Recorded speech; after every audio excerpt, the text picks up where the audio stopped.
ഒരു മാസക്കാലം നീണ്ടു നിൽക്കുന്ന കൊട്ടിയൂർ വൈശാഖ മഹോത്സവത്തിന്റെ ഭാഗമായിട്ടുള്ള മുതിരേരി വാൾവരവും നെയ്യാട്ടവും ഇന്ന് നടക്കും.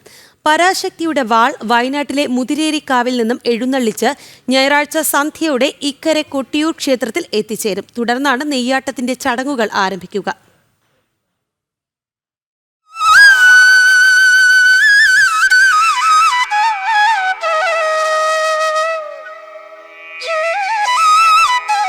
മുതിരേരി വാൾ ഇക്കരെ ക്ഷേത്ര സന്നിധിയിൽ എത്തിയയുടൻ നെയ്യമൃത് വ്രതക്കാർ അക്കരെ പ്രവേശിക്കും. തുടർന്ന് പടിഞ്ഞീറ്റ നമ്പൂതിരി, തേടൻ, വാരിയർ, നമ്പീശൻ എന്നീ സ്ഥാനികർ അക്കരെ പ്രവേശിച്ച് മണ്ഡാലങ്ങളിൽ വിളക്ക് വയ്ക്കും. ചോതിവിളക്കിൽ നിന്ന് നാളം പകർന്ന് മറ്റു വിളക്കുകൾ തെളിയിക്കുകയും തിടപ്പള്ളിയിലെ തിരുവടുപ്പിൽ തീ കൂട്ടുകയും ചെയ്യും. അതിനുശേഷം സ്ഥാനിക ബ്രാഹ്മണർ ചേർന്ന് കഴിഞ്ഞ വർഷം സ്വയംഭൂ മൂടിയ അഷ്ടബന്ധം ആചാരപ്പെരുമയോടെ തുറക്കും. തുടർന്നാണ് നെയ്യഭിഷേകം നടക്കുക. വൈശാഖ മഹോത്സവത്തിനായി വിപുലമായ തയ്യാറെടുപ്പുകളാണ് നടത്തിയിരിക്കുന്നത്.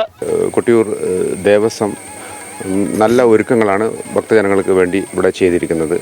വാഹനങ്ങൾ പാർക്ക് ചെയ്യുന്ന കാര്യങ്ങളായാലും ശരി, അവരെ ആരോഗ്യപരമായ കാര്യങ്ങളിൽ അല്ലെങ്കിൽ അവർക്ക് പ്രസാദം കിട്ടുന്ന കാര്യത്തിലും എല്ലാം തന്നെ, അതായത് കുടിവെള്ളം കൊടുക്കുന്ന കാര്യം, അതേപോലെ അവർക്ക് ഉള്ള മറ്റ് അടിസ്ഥാന സൗകര്യങ്ങൾ എല്ലാം തന്നെ ഒരുക്കി കഴിഞ്ഞിട്ടുണ്ട്. അക്കരെയും ഇക്കരെയായിട്ട് ക്ഷേത്രത്തിൻ്റെ നടകളിലും അതേപോലെ തന്നെ മന്നഞ്ചേരിയിലും നടുക്കുനിയിലും വഴിപാട് കൗണ്ടറുകൾ ഉണ്ട്. അവിടെ ഭക്തന്മാർക്ക് പോയിട്ട് അവരുടെ പ്രാർത്ഥനകളും മറ്റും അവിടെ റിസീറ്റ് ചെയ്യാൻ മറ്റുള്ള സൗകര്യങ്ങൾ ചെയ്തിട്ടുണ്ട്.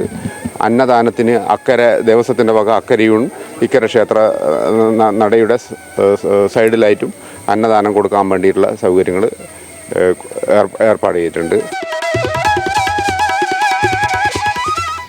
ആദ്യ അവകാശിയായ വില്ലിപ്പാലൻ കുറുപ്പിന്റെ നെയ്യ് ആദ്യം അഭിഷേകം ചെയ്തതിനു ശേഷം തമ്മേങ്ങാടൻ നമ്പ്യാരുടെയും നെയ്യ് അഭിഷേകം ചെയ്യും.